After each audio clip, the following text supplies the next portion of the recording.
Those of you who got an invite, welcome to Nerd Prom.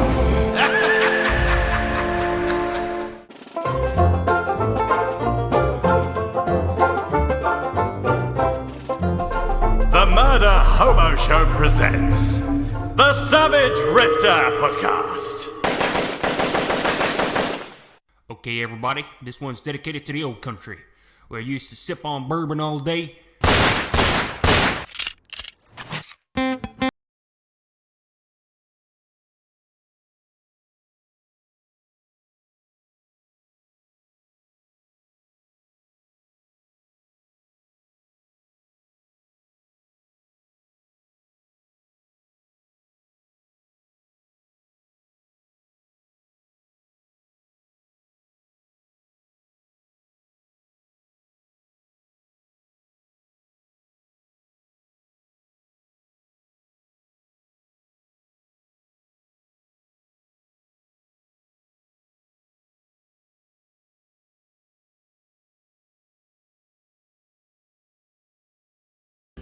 Welcome to the new Murder Hobo Show.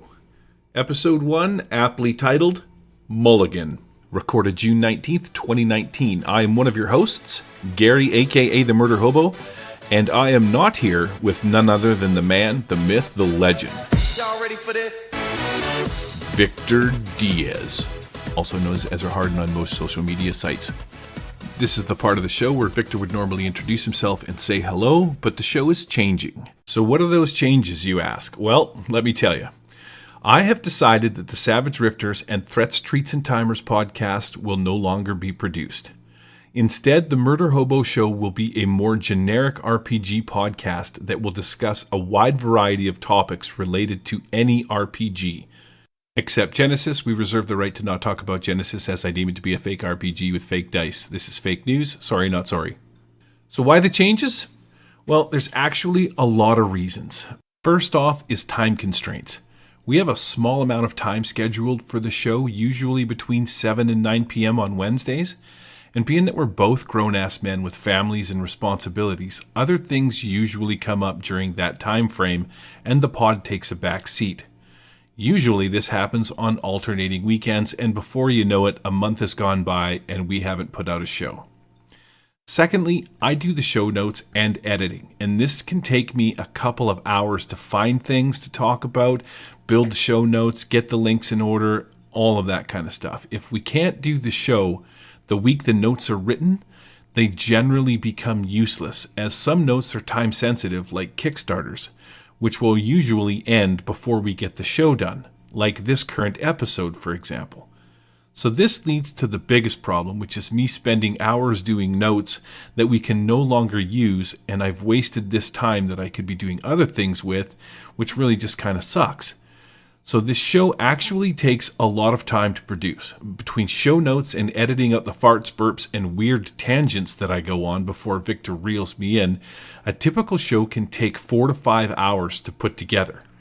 Try scheduling that with guests, and you've got another dimension to deal with. Sadly, this is one of those weeks. I spent 3 hours making the show notes, and we couldn't get together to do the show.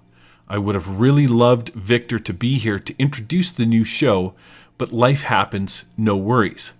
This is actually a blessing in disguise, as you're going to get to see the show in its new format when things take a turn for the worst, like now when Victor can't make it. Generally, I'm going to try and fill the co-host seat with a special guest, because there's a lot of interesting and knowledgeable people in the community that I can draw from. Mostly this new format will give me a lot of freedom to produce the show on a more regular basis and talk about a broader variety of content. Currently, the show requires 2 people to turn the key and get it started, and I want to change that so that we only need 1 key to get the show going. And that's really about it.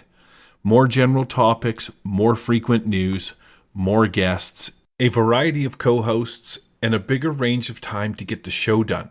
Generally, it's just going to allow me the freedom to do the show on my terms instead of having to try and coordinate with another person or even 2 other people. So the new format is basically the same as the old format. We will have what's new in RPGs. We're going to introduce a new creature feature where we dive into a specific monster in detail and cross-compare them over different systems.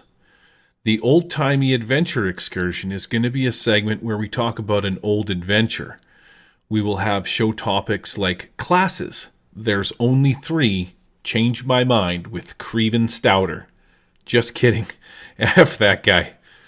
We will answer questions in the mailbag, talk about the games we are running and playing in. Each show will be a little bit different, and we'll stuff them full of riffs and ICRPG as well.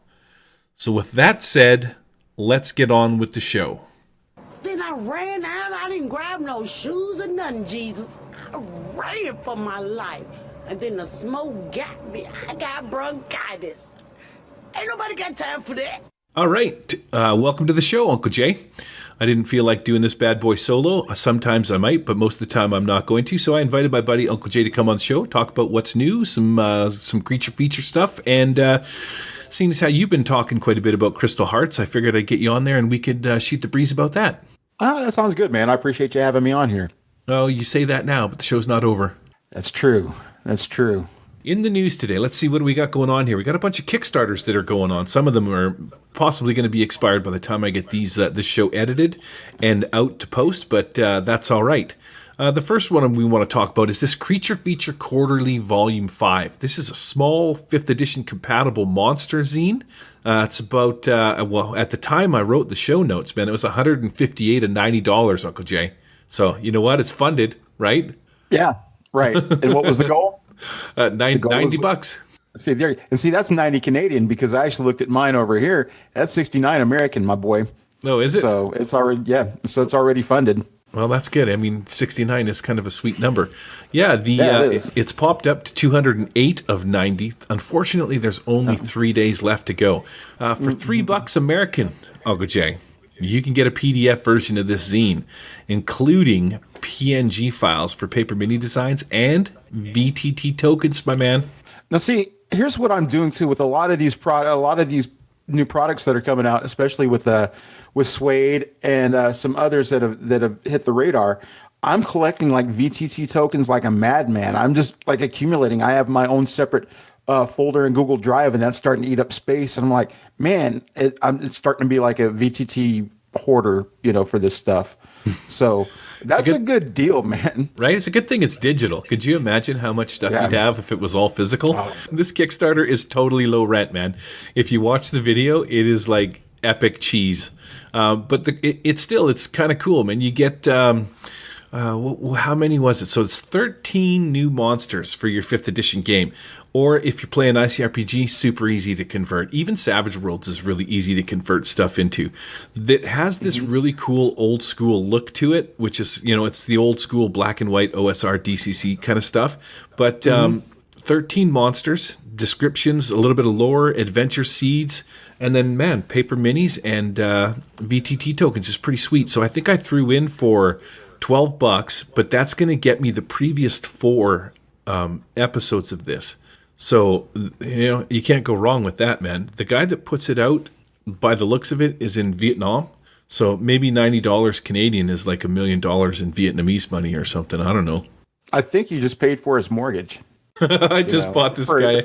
You just bought the guy's house for $12. But, man, that's what. No, I was sitting there looking at it, and by all means, 69 is not a small goal to obtain. Or it seems like a little bit of a number, but like you said, if this is in Vietnam, that could translate to some big bucks over there. So we just you just made this guy's day with. Yeah, that's a lot of sweet noodles. This guy's going to be eating, what is that stuff? Some kind of noodle soup for weeks. Yeah, man. You eat pho. He'll be eating good. Pho, that's what I was thinking. Is that Vietnamese? Pho is Vietnamese, I think. Yep. I love that stuff. Sure is. Jeremy Hart Illos is the guy's name. He's actually created 6 other, or this will be his 6th created Kickstarter. So it looks like, I don't see any comments saying, this guy sucks, beat it, don't back it, right? What else you got for us there? Or what have you got for us to begin with? What's first? Right. What's the first thing that I'm going to talk about? Well, it's funny. It's like along those same lines is this 24-page zine, and it's called the Delayed Blast GameMaster, and it's packed with these dungeon oddities and adventure hooks and more things going on with it. And as I'm taking a look at the Kickstarter right now, as we're going on, it's actually been funded. The American goal was 1,500, and they actually broke. It's about 3,400, right? As of what we're talking about right now, and what it looks like to me, this is just some fun like dungeon goodness right here, man. You're getting 4 pages of scrolls, you're getting 4 pages of like all kinds of hooks, 4 pages of different weapons, 4+ pages of like just all kinds of stuff, man. $7 will get you this issue, and the first one too. And so this Kickstarter is put together by Philip Breed, who's apparently the chief executive officer over there at Steve Jackson Games. And you know what Steve Jackson Games takes care of, don't you? There, Gary? Isn't Steve? What is it? Fill me in. Is it Auto Duel? No, it's no, actually, is it? They used to. Do you know that was something else? But no, they're known for Munchkin and GURPS. Oh shit, Munchkin. Those are yep. Have you ever played Munchkin before? No, I know what it is. Isn't that just a card game, or is that like a full-on RPG? No, it's the card game, which pretty much makes fun of Munchkin players in RPGs. So it's pretty clever, and they have like different settings. Like I know that there's like a Pathfinder one, and there's other ones too. But yeah, that's mainly what they're known for. But yeah, so it looks like we're getting this product from Steve Jackson Games, which that sounds pretty cool to me. And I'm taking a look at it now, and yeah, you're getting all kinds of. Yeah, this is all the stuff that they're looking at right now. You can actually use it for, the old two, you use it for D20, and it looks like you can use it for some other stuff too. So it's not just relegated to, the OSR stuff too. Yeah, which is pretty neat, right? This stuff looks like it's rather generic, but for mostly D20 systems. Yeah, usable across the way. Yep, and it just harkens back to you if you want to, you want to send your gamers on a nice, nothing wrong with old school dungeon crawl, man. This is right up your alley. So check it out. Yeah, cool. You got 17 days to go as far as this airing goes, and so they've already funded. But go ahead and check them out and see if you can blast through some of these stretch goals that they have here, which are pretty impressive. Which is just going to add more and more to this feature. Yes. So, Mystic Dragon Games. I don't know if you've seen this. They are a husband and wife team creating the Moebius Deck of Wonders. Let's see. What did I say there was for time left on this one? 20 some odd days or something like that, I believe. I'll pop this bad boy up. There's 24 days to go at the time of us recording this. Now, these are cards that are going to be usable with any tabletop role-playing game. So they're very generic. Matt Stark, my buddy Matt Stark, found this one. So it's like a deck of magic cards. I don't know how they're going to make them generic and put like item identification on the back side. But, what I'm hoping is that I can get a PDF copy of these bad boys, and then I can put them inside a tabletop simulator, use them for ICRPG or just even random loot. Something along the lines of, you roll into a magic shop in your favorite town. You got this deck of cards sitting beside you. You're just like, bam, bam, bam, lay out 5 cards, and this happens to be what the shop owner has, and it just makes it sort of completely random. I think that's kind of cool, man. $8 will get you a PDF and a print and play version of the card deck, which looks like it will contain about 40 cards, man, depending on the stretch goals. Spin's Guardian Cloak. Yeah, Chameleon Blade, Throne of the Wizard King, Master of the Moment, so it's some kind of timepiece looking thing. Crown of the Wizard King, hey? Dragon's Horde. The gavel. Yeah, that looks to be pretty impressive, man. That looks to be one Justice dispensing hammer. Every $500 right up to, I guess can't really say that, but there's 10, 10, 5, 11, and 11, 5. Oh. Right? So did you see what the big goal right now that they have for it? If you hit 15,000 American, which I don't know what it is going to be Canadian, you get a set of this custom Mystic Dragon dice designed by Mark Schubert, which is a pretty sweet little add-on that that you'll get. I don't know if they're gonna throw it in with the Kickstarter, but I mean it's something you can definitely purchase, along the side, or maybe in a pledge manager or something. But that's pretty sweet. Yeah, it looks good. There's some social media Twitter retweets are going to get us some things, 300 some YouTube stuff. Maybe I ought to tell them that we've put them on a podcast, and then that should be like super extra, considering the 5 people that are going to listen to this, right? I think they should get tokens of us. Right, our beautiful faces. I'm going to give them the power spear of the murder hobo, and it's just going to look like a big giant wiener. Yeah, and I will give them the drunken fool of the Uncle Jay, which will be a pile of puke. Well, maybe it'll be a wet suitcase, right, bro? Yeah, a wet suitcase. Oh, take me back to Con on the Cob. A little bit of an inside joke there. That's cool. Yeah, that is awesome. Read me number 4, Uncle Jay. All right, so Pinnacle is getting ready to release Savage Worlds Adventure Edition Kickstarter. They're getting ready to release the physical content that's coming out. And they put out the last call, and apparently there's 300 people that still haven't filled out their pledge managers. And 300 people, that's a lot of people to not realize that they're not going to get their stuff when everybody else does. I can't remember how many people actually bought it, like how many backers there were. But I want to say there was like 2,000. We should. You keep talking. I'm going to go look and see.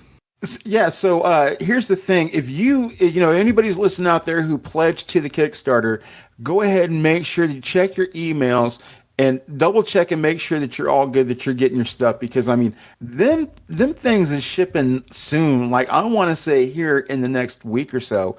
In fact, I heard that they're shipping out like in August. August is coming up. August is, you can spit on August from where I'm at right now. So, Oh, I guess it's not too bad, dude. There's 5,289 people. So essentially 5,300 people are getting their stuff. 300 people are just, crack-headed mental babies. Here's the thing, too. I wonder what Pinnacle ought to do is sort of like what the airlines do. If they have leftover stuff, they ought to just dump it in a bin in a warehouse and say, hey, come get it for a nickel. And I'll be all over that, man. If you didn't come get your Kickstarter, if you didn't get your sweet box set, which is where I pledged, what if, I'm not some welfare dude, man, who's going to pledge for the PDF stuff. No, I'm going to get the big schmear, that's how much I'm all in, right? You're getting the caviar. Yeah, exactly. I'm not going to go for the bologna sandwich pledge, that's for your Lamoureux and your Pearsons, man. I roll a little bit higher than that. Wow, shots fired, bro. So yeah, it's just really sad if you're going to miss out on such a gorgeous product. The rest of us are getting our custom bennies, and the rest of us are getting our sweet custom leather bound, copy that, we can let our buddy sign and everything. You take that to the con. Maybe you see Shane, maybe you see Clint, maybe you see the Savage Worlds luminaries. Maybe you see me and you want me to sign it, and that's cool because I'll probably do it. But you got that, you got that product in your hand. And if you're not getting that, man, you are just SOL, and you know what that means, don't you, Gary? I don't know, but this is what I was thinking. If I did run across you in the convention space, could I bring my black Sharpie and just like black Sharpie your man boob and just have you press it into and then sign that? Yeah, it's going to happen sooner or later, man. You know what happens. You see me at a convention, somebody's going to drop a bottle of whiskey in front of me, and it's going to disappear. Those are the good times. My metrics. That's how real men game. You're right, man. One bottle at a time, right? Yeah, and only like at one convention at a time, too. You keep on doing that, you're going to end up in the hospital. Oh, what else we got? We got a couple of Savage Worlds Kickstarters that I want to, make short note of here. Guardians of Umbra. I'm pretty sure by the time this podcast gets out, because I know I'm smoking busy tomorrow, that this is going to be done. Let's see. I think there's maybe 3 days left in Guardians of Umbra. 4 days left to go by the time we record this. So by the time this gets out, if I really bust my balls, we should have a couple of days left on this anyways. But, man, this is like Tesla Punk setting in World War II. You could play all sorts of funky critters whacking Nazis. One of the cool things about this is that I wasn't quite sure what to think of when I first started looking through it, but the artwork for it's fantastic. Also comes with minis. That's sort of like an instant sale for me, right? Like, cha-ching, take my money, bro.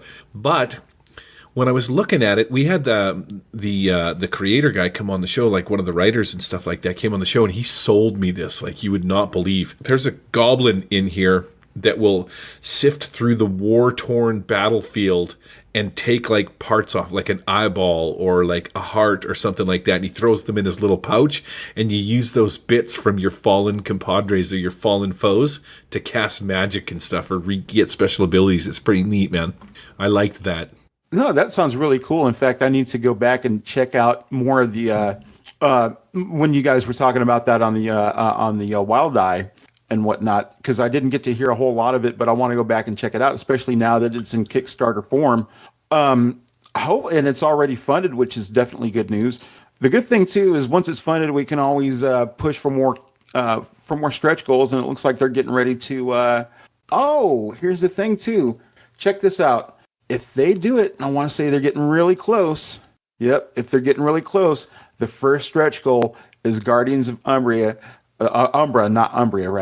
Guardians of Umbra gets a one-sheet adventure to all backers written by yours and my favorite, Eric Lamoureux. Mm-hmm. So that's pretty cool, right? So I wouldn't say he's my favorite, but I mean, he's up there. Right. I'd say he's probably like your favorite, like fungus. I mean, he's my favorite poutine-eating French guy. He's not even French and he doesn't eat poutine, but he still is that. Yeah, there you go. That's what I say to my kids. I got a boy and a girl, and I'm like, "You're my favorite son." Yeah, right. So what is it? They've surpassed that stretch goal. They're at 28.69 Canadian on my side. What does it say on the American side? 22.50, and we're over here at 21.97 right now. What? Americans? Yeah, so it's. I mean, but it's like I said, you can breathe on it. You can breathe on it, and it's getting really close to hitting that stretch goal. And who knows, man? I might, I haven't backed the Kickstarter this month, so I think it's time to throw in. And if you're gonna, this is the one. It's too bad. Look at the stretch goals by this one, man. The next one is a print-on-demand map pack, or we could have Charles White from. What is it? He's got he did Buccaneers that I just read. Was put out by Yellow Piece Games, which is Charles White, I believe. So yeah, that kind of stinks, man. Get on it. I'd like to do. Maybe I'll throw in a little bit extra money and get the Eric Lamoureux adventure. We know it's going to be crap anyway. It's not like he's a real writer, like like John Goff or any of that stuff. So, but it'll probably still be okay. Yeah, it'll be worth a read, and here's the thing too. Just imagine that it's written by a former, a washed up hockey player, French Canadian hockey player, and it's always fun to just imagine that he's the one that it was written by that. He's got his hockey stick converted into a pencil. He's just writing away. Right. What else we got for Savage Worlds Kickstarters? So also, Pulp Fantastic 50% funded from Battlefield Press. More Nazi stuff. So Pulp Fantastic takes you to the past as it should have been. An era of science heroes, masked avengers, mystery men, and mad scientists. Nefarious villains and strange creatures cast their twisted shadow over civilizations or from their lairs in exotic locations. New and terrible technologies mixed with forbidden knowledge in the hands of madmen, megalomaniacs, and the rising Nazi menace. So yeah, this is pretty much just from the little blurb that I read right there. That is just straight up just pulp, pulp encapsulated. Everything that you want. You're talking about like quick talking detective. You're talking about hot little, tomatoes. All of this, fast little Packards that are driving around, 38 snub noses, guys wearing fedoras and smoking cigarettes, and you're getting your shoes shining, shit like that. This is what this is about. Right. I'm curious to know why this one isn't really seem to be doing so well. You know what I mean? You know what? Maybe it's because there's already a good pulp setting. You got thrilling or daring tales. Is that what it's called? That has all of that, old school stuff, right? Looks fantastic. Yeah, all of that stuff from Triple Ace Games, they pretty much where they nailed a bunch of different genres. Where you have Daring Tales of the Space Lanes, which is that's space pulp, that's the Flash Gordon type era, and then you have Daring Tales of Daring Tales of Pulp or something to that degree, which pretty much encapsulate this. And I guess they wanted another take on it because how many fantasy settings do we have? There's enough of pretty much every genre inside of Savage Worlds to keep you going for a long time. So yeah, maybe that's just what it is, that there's You know, there's enough pulp fantasy out there that's good stuff already.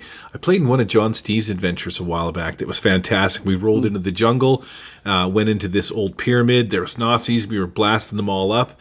And it all ended with our own party betraying us. So you've got the hero guy, you know, Danger Dan, and you've got the dame that's sort of, his sort of like his sidekick, love interest kind of a thing. And then there's her brother, who's like, he's the nerdy genius, right? He's not the Indiana Jones. He's the nerdy genius guy. Right. But when we rolled into the pyramid, the nerdy genius guy saw this tech, and he's like, screw you guys, I'm taking this stuff. And bam, bam, bam. Right? Nerdy genius, backstab, and away he goes. So it was really actually pretty fun. It was cool. It was a fantastic adventure run by John Steve. Dirty, evil genius brother. That's what he gets. Right? Hope you shot him in the face. Jackass. That's what smart people get. Telling you. So have you been able to check out any of the Christmas in July goodness over there at Drive-Thru RPG? No, but I did have my jingle balls out. That's the noise I heard, though. From all the way over here. Well, back in the day, when I was a young whippersnapper, I was in a bicycle accident, and I got them caught up in a bicycle, and I had to get them replaced with metal ones, so they kind of clanked like Christmas jingly bell sounds. These things happen, kids. Still waiting for the government to give you the plastic ones instead. Don't want to replace them. Nowadays, you get a cool LED one so that it kind of glows like my mic nuts do. I've been avoiding the Drive-Thru RPG sale, but I hear there's some good deals. Oh man, they have a bunch of great stuff on there, and it's not just the standard fare too. I mean, of course you're going to get 5e and you're going to get Warhammer and Shadowrun. I was looking at, they actually have some Vampire the Masquerade stuff that's going for sale, and of course they have Savage Worlds, and I believe they might have some ICRPG stuff that's up for sale. And so I was just taking a look, and I ended up grabbing a couple things on the Savage World side of things, and I ended up picking up Solomon Kane. But just on a lark, I decided I was going to pick up Crystal Heart because that was on sale. You know, they just released it to Drive-Thru RPG the past week, and then it went on sale, you know, about a day or two later. So, you know, I just like, well, what the hell? I was going to go ahead and snatch it up and see what it was all about. I read a little bit of the comic, and I was like, all right, I'm going to check it out. You know, it couldn't hurt anything. I'm going to tell you right now, this actually surprised the hell out of me. How entertaining it was. I couldn't stop reading it. I picked it up like Thursday or Friday, and I read it all weekend, and I was just really, really impressed with it. Now, is it written like a comic book, like they did with the other stuff? Oh no, it's not. It's not written like a comic book at all. It's actually written in a very, very standard, you know, very standard Savage Worlds layout. The layout is pretty and everything, and it's written like an easy to read sort of, you know, breezy game manual. Yeah. And it's not too heavy and it's not too crunchy, and it's sort of, but it's not too overly cutesy though. It's not like, here we go. It doesn't do any of that. It's just, it's nice and easy to read, and it gives you a sort of sense too that you know that this is like this is a whole different world, that this is like a fantasy world. But more or less, the best way I can describe this is sort of like that post-apocalyptic sort of like steampunky kind of fantasy sort of thing too, where there's cars and stuff that are driving around, but there's also people, you know, have axes and swords and, you know, have armor and stuff. You know, it's sort of that thing. They're like, one group will have cars while one group will have axes and, you know, use fire, you know, use torches and stuff. So what is the actual Crystal Heart do? Man, so many good jokes. I'm just going to say them. Crystal Heart, Crystal Fart, Crystal Shart. Yeah. I once had a Crystal Shart. I have IBS, by the way. So, I mean, if you know, it's not really funny when crystals start sharding out of your shart hole. Right. No, it's not funny. In fact, that's actually what they call IBBBS. I bleed BS. Yeah, I bleed, you know, badly from the colon. That's what that is. Stop laughing at my bad IBS Dude, I have jokes. Crohn's. I have your, you know, if anybody else here can, you know, literally feel your pain, it's me. You know, you're Kid IBS, and I'm Captain Crohn's. That's what Captain Crohn's. We got to play a friggin' superheroes game. Right. Just a minute, I got to go to the bathroom. Oh, and the poor guy, you know, he just lay down on the ground, and he's got to do like crunches to sort of get it to all move out. Oh, jeez. That's a hindrance. Yeah. Right. Yeah. IBS, minor or major. Right? All of a sudden, that's it kicks in. I'm shooting my squirt bolt. Brrr! Quick, hand me some pizza. I need to refuel. Right, you draw a club. That's what happens. You got to make a run right to the right to the crapper. That's awesome. It's designing not games awesome. instead of. It says in your notes here that it's a JRPG from the 90s in TTRPG form. What's a JRPG? Yeah, man. All right. Did you ever play? Did you ever like back in the 90s? Did you ever play any like Super Nintendo or Sega Genesis or anything like that? Oh yeah, for sure. Yeah. All right. Did you ever play any Final Fantasy? Remember those games? Yep. There's only like 8 gazillion of them. It's probably the most popular one in the world. But yeah, I played a couple of the first ones. Never really got into the later ones, but. Yeah, it was some of the early ones. That's what this one reminds me of. That's what kind of appealed to me as I'm sitting there reading this, and it's taking me back to like playing those games like on the Super Nintendo when they were still kind of like 8 and 16-bit, but which they were still kind of colorful in that sense. But you went over to this land, and okay, you go over to this land and you got to, this guy can like hunt monsters. And you go over to this land and this guy's like really technologically savvy. And that's what this kind of encapsulates here. It encapsulates this sort of, exploration, exploration and, the world, is bigger than just like a forest or whatever, like in fantasy senses.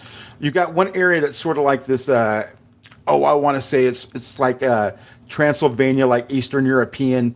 They got the pitchforks and stuff, and they're really superstitious. But because if you're from there, because you got to deal with all the superstition and stuff, you get a bump to your strength. So if you're from this area, and you got to deal with all that stuff. But it pretty much, from depending on what area you're from, you're going to get a bonus to whatever attribute. Humans only. So that's kind of cool. Yeah, it's all humans. Everybody's humans, but there are different races, so to speak. Then that's, I guess, what I'm getting at here, I guess, in a roundabout ways. If you're from Bogovia, you're going to be stronger. If you're from Fjordstad, you're going to be more technologically savvy, so you're going to be smarter. You're from the island regions, which that's like going to Fiji or Samoa, one of the islands out there in the Pacific. You're gonna have to deal with a lot of bad weather and whatnot, so you're gonna have to be hardy. So you get a bump to your vigor. If you're, let me see here. Yeah, if you're Macian, which is sort of like Native Americans, sort of like Mongols, these guys like live in tribes and like and migrate around. Because of that and because they're always active, you get a bump to your agility.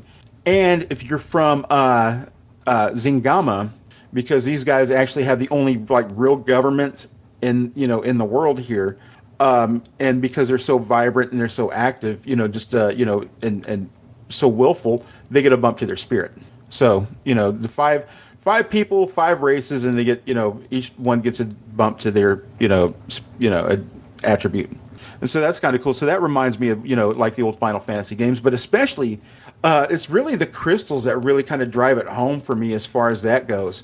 But one thing I want to talk about too, before I get into that, is like these guys, the up to 4 players folks, man, they actually know Savage Worlds quite a bit. There's the comic that they wrote, and they teach you guys, it's fun to play Savage Worlds, and here you go, dee, and it gives you a little, little comic on how to play the game, which is sort of funny. And then it's got the little web comic where it goes into where it talks about Crystal Heart itself. Yeah, and so it's was that your Captain Crone's voice?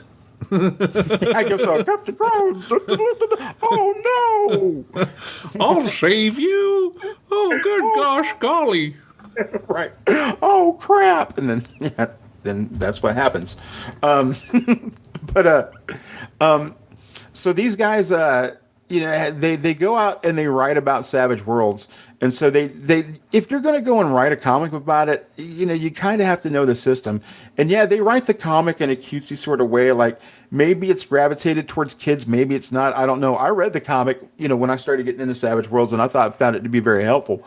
But when you go to read the book, it's not written like a comic book. It's actually written like just like a very, a very kind of well written, RPG core rule book. Gotcha. RPG book. So what is the Crystal Heart? I think I sidetracked you with my Crystal Heart Sharp Bart book. Oh no, the crystal. So in this world, you're kind of, since it's sort of like in a post-apocalyptic world, and it takes place like 800 years after this something called what they call the bygone era. And ever since then, people have realized that they're not born with like regular, muscly, blood pumping hearts, that they're born with like these little little pebbles, instead. And so what they realize too is they make this correlation that, your heart at this time is built, it's built on like your memories and everything like that too. So the more memories and the more experiences you have, it's going to cause your heart to grow.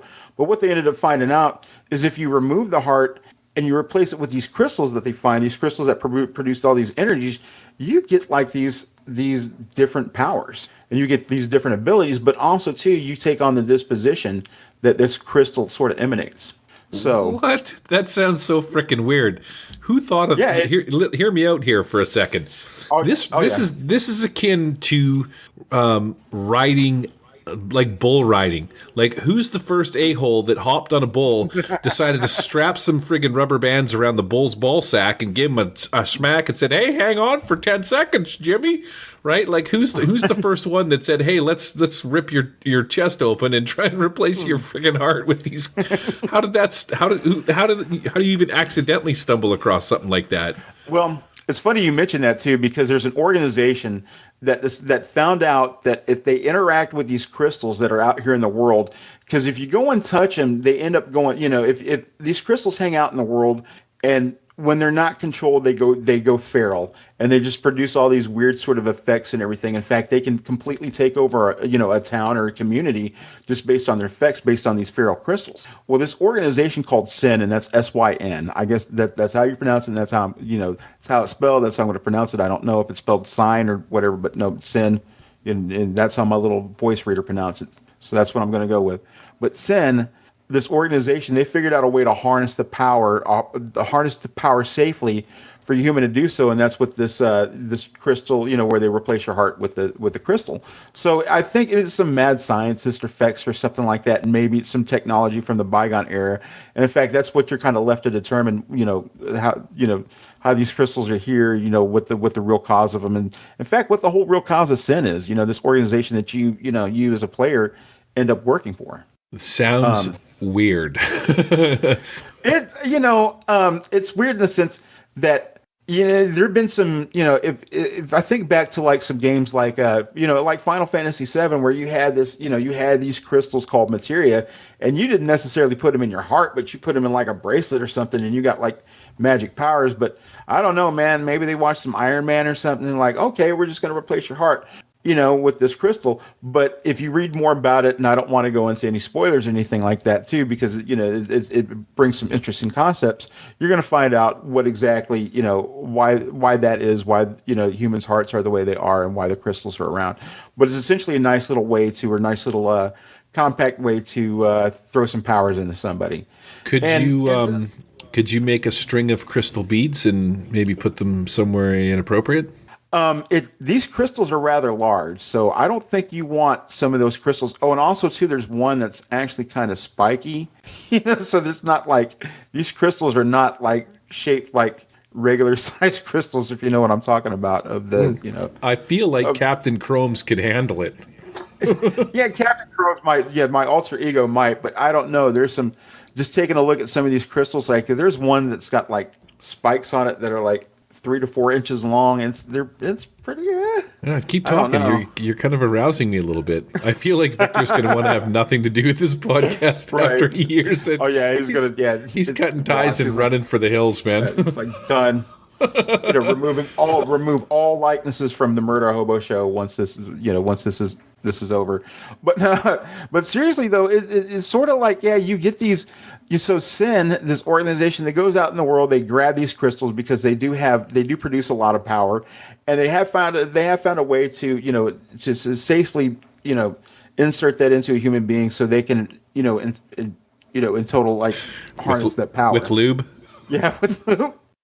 With lube, actually, it's a nice little healing roll that'll let you do that. But actually, you have to have the right tools. So maybe you get a bonus for having lube because you got to grease it. They get inserted with a tub of mayonnaise and a running start. Mayonnaise, man, that's gross. What do you got back there, son? Salmonella? That's exactly it. Just the foodborne illness, man. That's not. Yeah, salmonella and botulism. Wow.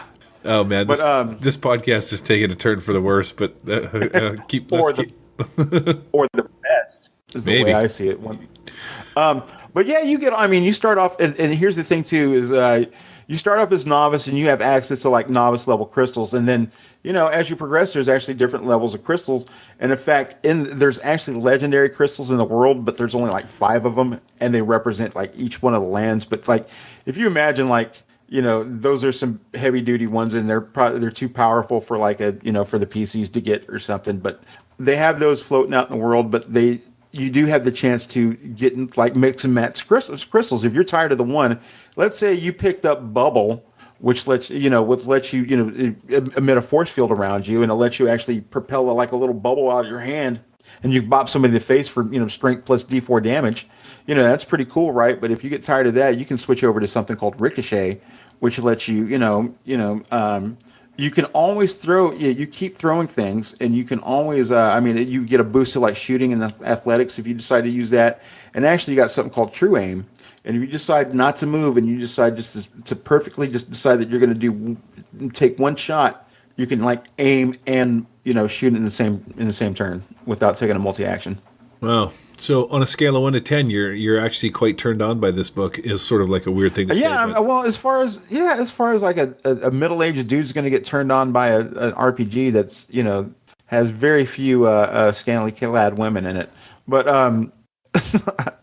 but actually, as far as like turned on like by everything, I easily give this about an 8. Wow. Yeah, I easily about an 8, and just because of surprise factor, because I had no idea it was going to be this actually entertaining, and I had no idea that it's actually going to be this nuance too, because it's not just like pop a crystal in your chest and dork around with the Care Bears. No, it's nothing like that. There's a lot of political intrigue, and there's a lot of you can't just go wandering around over here and doing some stuff.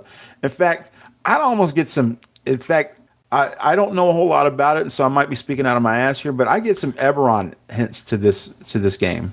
Well, we'll have to have Christian Serrano read it because he's like the Eberron master. Even Scott W. Yep, and Sid Andrews, he knows a little bit about that stuff too. Screw that guy. Yeah, that's all I wanted.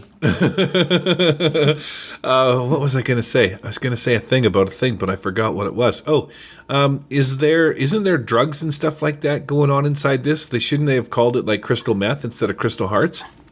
Oh, that's a good one. Yeah, they talk about like there's a group of people here in the book too that like to party quite a bit, and so they like to experiment something. So it's not just like drugs or whatever, but they like to go rough with the drugs and alcohol. Well, it's more like like narcotic beverages and stuff. So they like to party. So that's what it goes into. So.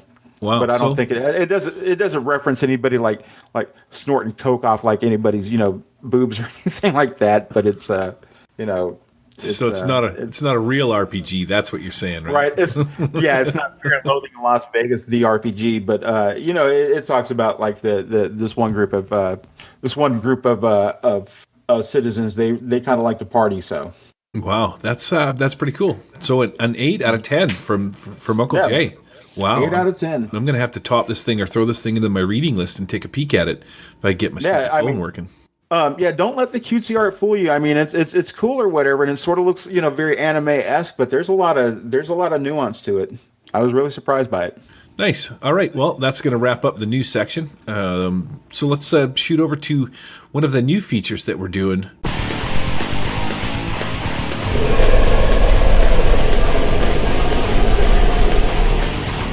Creature feature. What do you think of that action, Uncle Jay? I like that kind of action. Or do you like this kind of action? Oh. I don't know what that was. Wow, that was Victor. That was sort of that was not Victor. Yeah, I don't know what that was. That was Eric. Was it? Give me your best impersonation of a French vampire. Oh, oui. How about I suck your poutine? That's all I got. That was pretty good. And that's more French Canadian, I guess. Do they have poutine in France? I don't know. I was there. I don't know. I know they got the Eiffel Tower. That's about it. And baguettes. Yep. And there's cheeses and stuff. And wine. And French people. Yeah. Is that racist to say French people? The Francians? No. The Frenches? No, Francians. Yeah, cool. The Frenches. So let me ask you this really quick there, my man. Sure. What made you decide to go with this first creature feature? Or what made you decide to pick this specific one? Nothing in particular, to tell you the truth. Nothing in particular. The vampire, I think the reason that I chose the vampire for the first creature feature is because it's a creature that has a lot of lore and a lot of mythology behind it. Everybody knows them, everybody's familiar with them, and I can cross-reference it through first edition all the way through to 5th edition, and then even toss in some ICRPG and some Savage Worlds, because Savage Worlds also has 2 kinds.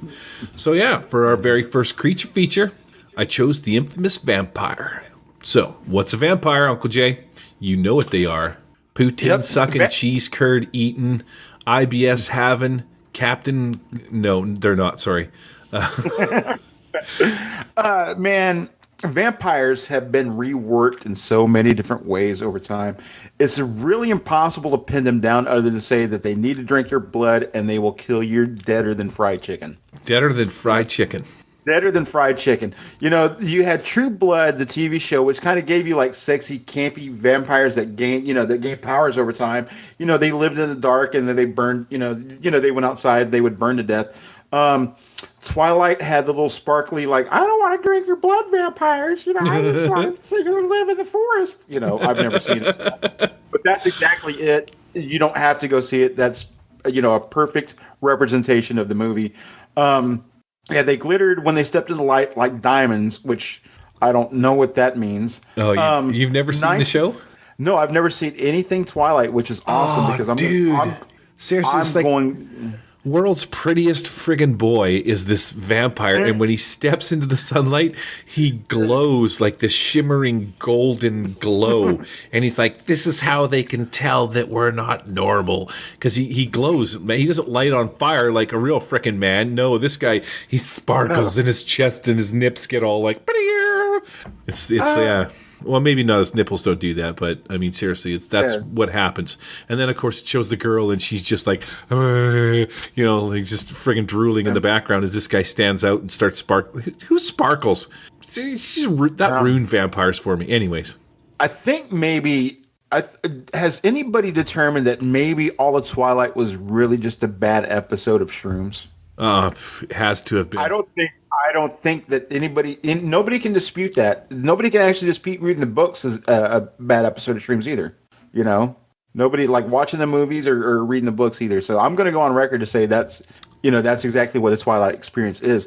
But you had those vampires that you had in Twilight or whatever. But in 1998 you got Blade with Wesley Snipes, half human, half vampire. And guess what else? You got Mahershala Ali playing new Blade coming out and the new stuff that's coming out for new Marvel. The Marvel Phase 4. So that guy's a badass too. So I'm excited about him playing, Blade.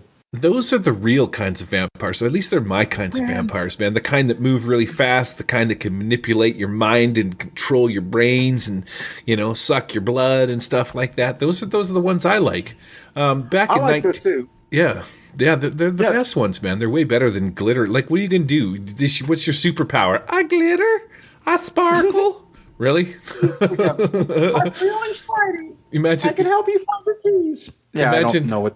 Imagine that puss runs across Blade. What are you going to do? Sparkle in the sunlight? Goosh. Ah, and he's, Oh, right, man. Hard on his blade.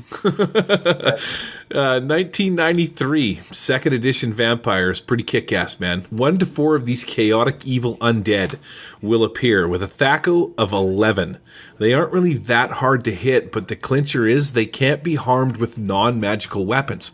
So if these things appear and you don't have magic, you're done for, dude. You can't do anything. Reading this old book was really painful, man. It lacks stat blocks, and you have to read the descriptions to discern what they can actually do. And like the thing is like a 2 pages long, and you have to read these gigantic paragraphs, and finally you get to can charm, or as you keep reading this, I can do this. It's like they don't. Thank goodness for 5th edition putting everything in like concise order, right? So. Mm-hmm. physically powerful. These things have like a strength of 1876. Well, that actually makes me laugh a little bit. These creatures' blows inflict 5 to 10 points of damage. Their gaze works like a charm person spell. And if you are unaware, in the second edition, Charm Person duration is based on the creature's intelligence. So if you're casting Charm on something, its intelligence determines how long it could be charmed for. So if you have a stupid party member, he could be charmed for up to 3 months if you had like an intelligence of 3 or less, dude. In 3.5, it was changed to like 1 hour per level. But, man, I looked it up in the 5th edition to see what Charm Person does, and it's just a straight hour, and that's it. So if you fail a wisdom save, you're charmed for 1 hour and, super streamlined. No, that's funny. It's funny. Now, when you went back and read the book, did you have Vietnam flashbacks when THACO came up? Well, yeah. You know what else, too, though? What is really funny, like, my books got waterlogged in my last house because my water filter blew up.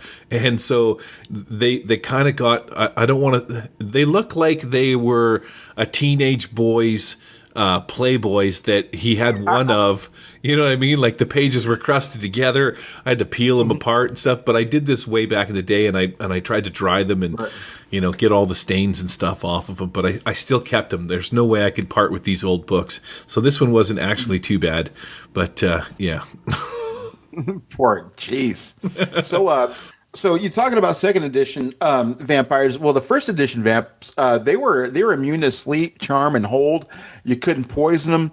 You couldn't paralyze them, and they could disperse their bodies into clouds or transform into large bats. So they were essentially intangible. They could summon lesser creatures for aid, and they would get like other vermin like bats and rats and spiders, to climb at will. They were pretty badass for a creature that can't stand garlic and, mirrors and holy symbols, Right. That's the thing, I'm not going to tell you, spoiler alert, that's how you kill a vampire, Yeah, it's so funny because they're so badass, but, you take them out with a vegetable. Yeah, no, you're right. Yeah, I'm going to hold up a root, here's a root, and a piece of wood, and something to look at and, and a cross. But you go over to 3.5 and what do they have for skills over there? And yeah, a much more kick-ass vampire, I'd have to say. And the rules for creating a vampire can be found in 3.5. And yeah, did you know that? Yeah, that they're in there? Really? Yeah. So that was the first part of the sort of the vampire deal where a vampire became an overlay, right? So you could have a vampiric giant and all that. That was sort of right. Like, I don't know if that was the first appearance of it, but that was the first place that I found it was in 3.5. There's an overlay where you can actually create vampires. You can have a vampiric goat, vampiric sheep. Yeah, it's pretty cool. No, that is pretty cool. No, that's that's where the rubber meets the road, Gary. If you let your players, you give the players the ability to become a vampire, then I mean, what are you doing, man? You're creating madness. And, you kind of want that, I think, sometimes in a game. And these guys in 3.5, man, get blood drain, children of the night, create spawn, and energy drain. And, yeah, you can really see that there's, as far as like the transition from editions in D&D go, they put a lot more effort into 3.5 than I think the previous ones. Mm-hmm. 5th edition, next on the block, man. We have Dark Desires. This is where a vampire can start to get all lusty and humpy and stuff. Born from Death states the vampire's victims become spawn under their control. So in 5th edition, you actually have a vampire, and then you have vampire spawn as a separate sort of lesser entity. So, that means man, a hell of a way for a DM to throw a little extra kick into players that, by kicking them right in the player's nards. Chained to the Grave is kind of cool. Sorry, man, you ain't going anywhere. You're bound to your coffin, crypt, or gravesite. So much for that Mexican vacation, my man. And, oh, man. Lastly, Undead Nature says that you don't need to breathe, which is very cool and something that I didn't realize, is that there's a side note in 5e that gives you details on how to play as character vampires, which is pretty nice. Now, one thing that I really liked and I would like to pull from 5e is the lair actions. I'm not sure if you're familiar with or how much D&D 5th edition you've played, but outside their lair is an increase in rats, bats, and wolves. Plants don't grow, shadows seem to move by themselves, all the while like a creeping fog lingers in the immediate area. That is some solid material.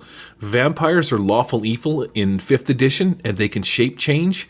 This is really weird. If it's not in running water or sunlight, it can change its shape. I love that. Like, here's again the most mundane and ludicrous thing. Sort of puts a huge nail in the vampire's coffin, so to speak. Right. If it fails a saving throw from you, you could suck it, mister. 3 times a day, the vampires are like, nah. So it doesn't matter if you cast a spell at it. If it gets the chance to like make a save, it can just choose to save. Sorry about your bad luck.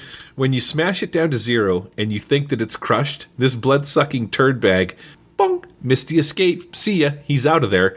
It can regenerate. It has spider climb.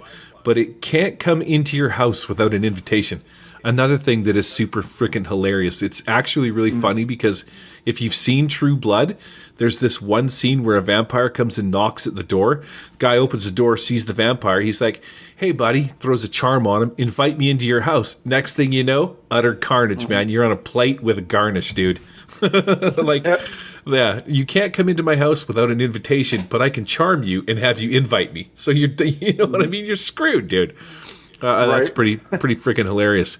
Running water is like acid, a stake to the heart. While the vampire is resting in its place, all it does is paralyze it. I wasn't aware of that. I thought the thing would just turn dust, poof, it's gone, right? Sunlight damages the vamps as they roll at disadvantage. With a typical array of strikes and bites, these guys get 2 attacks, but can only bite you with 1 attack. And they can charm and summon swarms, but the best part is the legendary actions, and it gets 3 of them. And this allows it to move, strike, and bite like extra each time. So that's pretty cool, man. Jeez, dude. No, you can really see that they're starting to give a lot of care to the vampires and like the later editions. I'd say, like, especially in Dungeons and Dragons, like the more that they progress, the more vampires are getting a little more of the spotlight, or a little more, deadly in some senses. And that's interesting that you talk about that too, because that's sort of a cross time look at the skill and progressions changes. We talked about in Dungeons and Dragons, but let's take a quick look at how different systems like Savage Worlds, use vampires. You got the regular and you got your supersize, because they've been around for so long that, there's really need to bore you with the extended details. So, just lore-wise, vampires, been around for forever. You can tell them that they're glittery or not. They're invulnerable and can only be taken out with a stake through the heart or sunlight. They can be shaken but never wounded. That's crazy, dude. Like, you can't. All you can do is you can shake them all day long, but they won't take a wound unless you have the proper tool. You can't wound them. Jeez, I guess not. They'll just regenerate. If your ass gets mowed down, you have a 50% chance of rising as a vampire. That's how you do, man. Like, have you integrated vampires in your games? No, not yet, but I'm going to. Because that's what I'm getting at too, man. If you get mowed down in my game by a vampire, hell yeah, you're coming back as one. Oh yeah, man. If you are a vampire, you can make anything just about your bitch, dude. Because you really can. If you think about Savage Worlds, you get undead status because that's +2 to your toughness. That's a bonus to recover from shakiness. Called shots don't do squat. And also you ignore one point of wound penalties, and also you don't breathe. You can't take poison, and you're not going to give it herpes because it's immune to disease. So, especially, you can't even like give him, you can't even give him hurt, or gono or anything like that, man. No. Drac ain't going down Drac ain't going down with no crabs or whatever, man. In fact, you could probably control them. Right. That's the best part about them. They're immune to like pretty much everything, which is pretty neat. Yep. Yeah, but it's funny too, just like you talked about, they're immune to like some really, really, really harmful stuff, but they are weak ass against some dumb stuff, like here's a cross. Couple of pieces of wood that look like a T. That's it. Yeah. If you're talking about that, you could hold up 2 toothpicks like a cross, and that dude's gonna run from it. Think about it like that. 2 toothpicks. hold up in the sign of the cross, and that's what's going to happen to it. Yeah, also like holy water. Yeah, if you watch, it's funny too. If you remember the Lost Boys, they talk about, when you find out that the spoiler alert, this movie is 32 years old, so I'm not ruining anything. When you find out the old guy is the head vampire, and like they did everything right, they invited him to his house and they loaded his spaghetti with garlic, but he was just like, and he was choking on it, but he was just like, oh, I was just aware of the garlic, but they were doing everything right too. But because he was a master vampire, he was able to.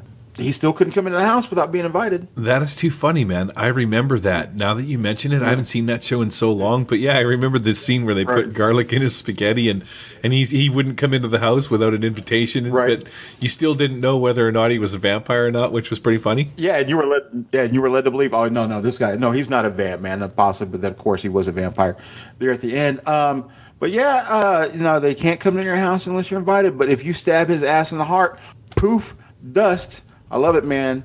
You're morbid. If you're twisted, kind of like I am, you take that son of a bitch outside and you watch him fry. You watch him sizzle like bacon, man, and it's awesome. It's like, just like an open marshmallow, just like in a microwave, just pop like that.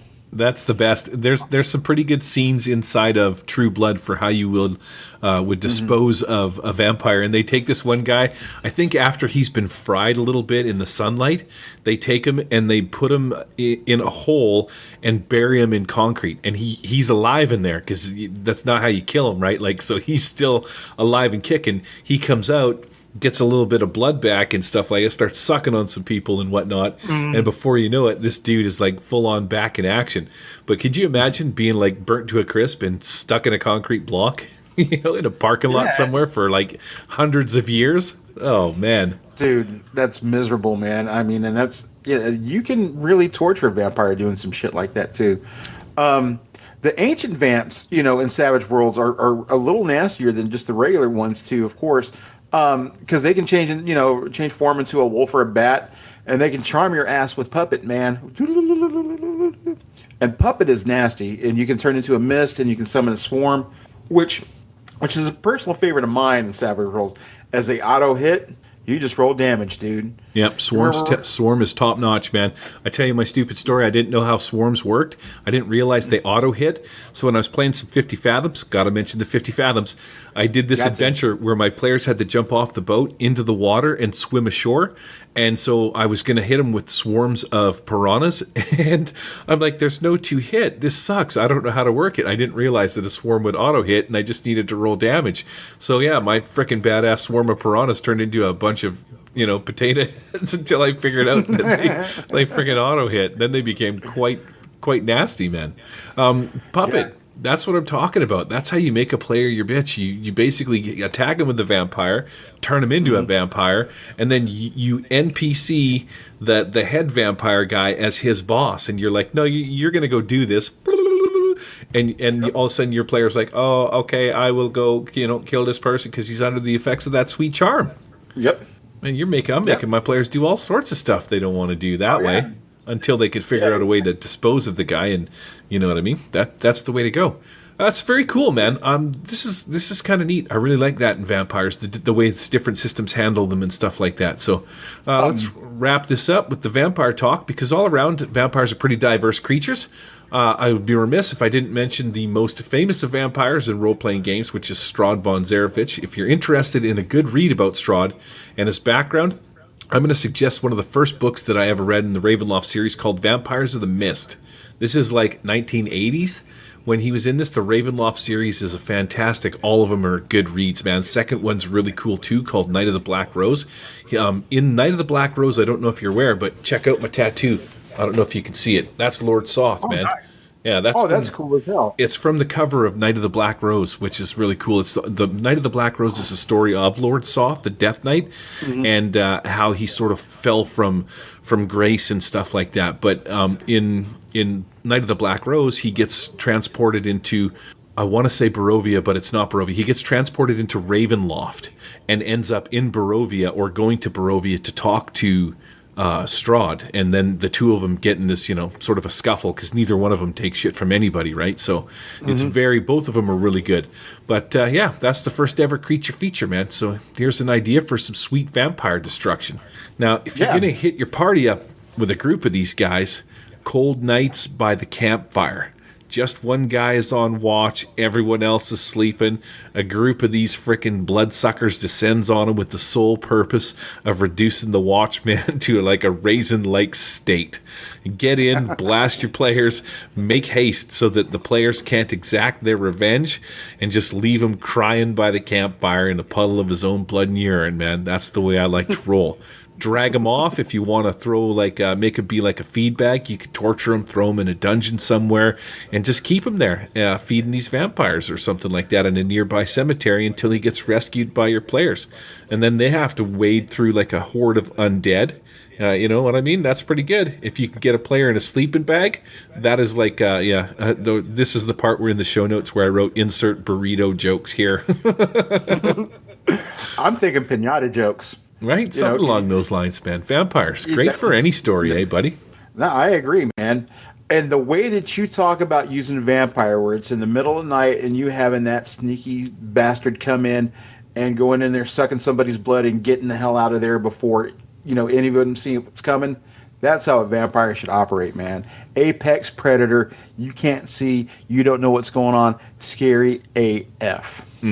Sucks your blood, leaves you fatigued. Or takes you with, man. I like that one a little bit better because that's going to give the your party a reason to hit that cemetery and wade through those fields of undead. Man, I haven't done that in such a long time. I need to kidnap somebody in my next games. That's what I need to do. That's a good idea, Gary. Yeah, you're devious, man. DM tip, right? Kidnap your players and make the other ones go after them. Is there superheroes vampires? Yeah, man. There's actually, in fact, there's a guy named Moebius, who was like a living vampire. In fact, there was a comic book. He actually hangs out with Blade. They're actually buddies. Oh, that's he's cool. He's sort of like a science vampire. He's not like our true vampire or he's not a vampire in the sense that he's got developed powers through mystical means. He actually got powers. These are actually superpowers through science. But he ended up doing some research on bats or whatever, like regenerative properties, and he ended up injected the serum into him, and then he's got bat properties, and so but he can't hang out at night or anything like that either, just like a vampire. But he's pretty cool. He's Superman's, or not Superman, but Spider-Man's fought him a lot. He's actually started off as a Spider-Man villain, but Morbius, man, he's pretty cool. Nice. I wish I could remember the name of the movie. It's been a long time since I've seen it, but the gist of it was somebody created this thing that turned people into vampires. It was like an injection, or maybe people just started turning. Somehow they turned into vampires, and so essentially, basically, over time, everybody became vampires, and there was it got to the point where humans, were food, right? So there were so few of them left because everybody had become a vampire that. They had to figure out a way to keep the food stock alive, kind of a thing. But there was one guy this. This was the whole story. The one guy, he was the lone wolf kind of a dude. He was always hiding, only operated in the daylight because these vampires couldn't go out in the day too, or something like that. They were affected by that kind of stuff. But he ended up making this serum that he injected into himself. So anytime a vampire ate him, they would turn back to a human. And I can't remember the name of the movie. I wish I knew what it was, but it was really good. It was a good show. I think that's I Am Legend, isn't it? No, I Am Legend is with Will Smith. That's the one. Yeah, They're kind of sort of the same thing. They're kind of like vampires, but this was a little bit different. I'll have to look it up and see if I can't. Maybe on the next show I'll bring it back up. But do that. All right, that's it for Creature Feature. Creature Feature 1 down. I'm gonna throw the ball into your court, let you pick the next Creature Feature in the show notes while we talk outside of the show. So other than that, it's outro and contact info, my man. Let's do this.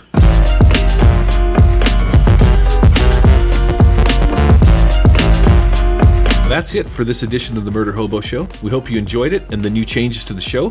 If you don't, we don't care. If you did, you can reach us at themurderhoboshow@gmail.com. If you didn't, we have a special email where we prioritize your mail at rightinthebin@hotmail.com. You can also get us on Twitter at the Murder Hobo Show, or you can get a hold of Victor at Ezra Harden. Where can they get you, Jay? Where are you on the social medias? Just MeWe. That's all I do. Is you can find me on MeWe, hanging out over there on the Nerds International page. You're not on like richdaddy.com? No, I'm not on well-hung, bachelors.gov. under the name. I'm not a free to get home. Yeah, exactly. Check out Big Swinger at sugardaddy.com. Yeah. No, they had to close my account. We can't talk about that, legal reasons or whatever. But no, you can find me over there on MeWe and hanging out over there, giving Pearson and the other guys a hard time.